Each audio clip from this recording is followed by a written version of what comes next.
voici, l'obéissance vaut mieux que les sacrifices. Et l'observation de sa parole vaut mieux que la graisse des béliers. Car la désobéissance est aussi coupable que la divination et la résistance ne l'est pas moins que l'idolâtrie et les thérapies. Saül est un roi, Dieu a établi.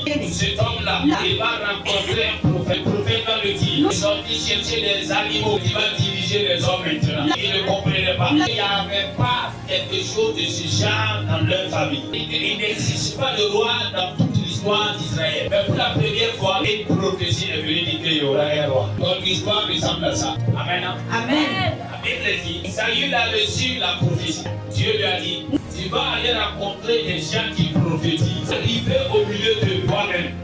La voix de Dieu va venir dans ton oreille. Il y a quelques l'initiation spirituelle. Il a reçu la parole. Il a reçu la prophétie. Mais ce n'était pas fini. Il fallait qu'il parte se faire initier pour entrer dans le domaine du Dieu qu'il veut servir.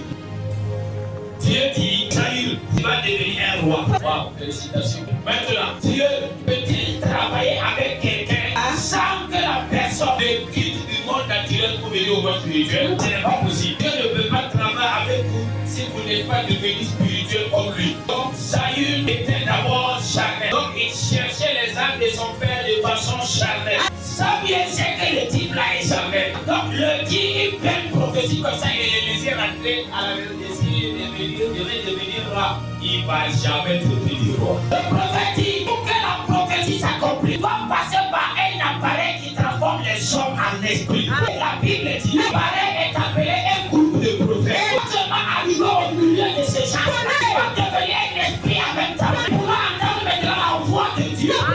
Quand vous commencez à vouloir que Dieu fasse une nouvelle chose, commencez aussi à augmenter le pourcentage de votre spiritualité.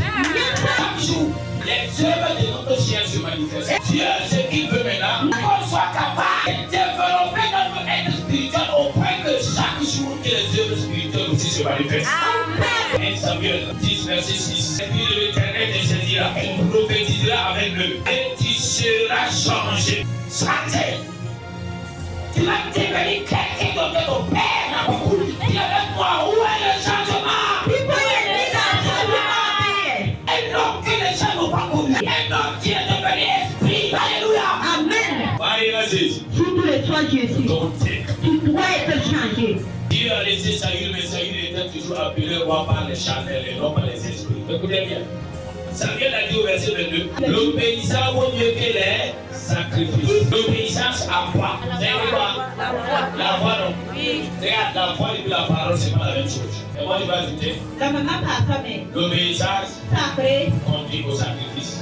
On va pas encore l'obéir et puis on ne sacrifie pas. C'est faux. Proverbe 12, mais offre ton corps comme un sacrifice. Merci Jésus.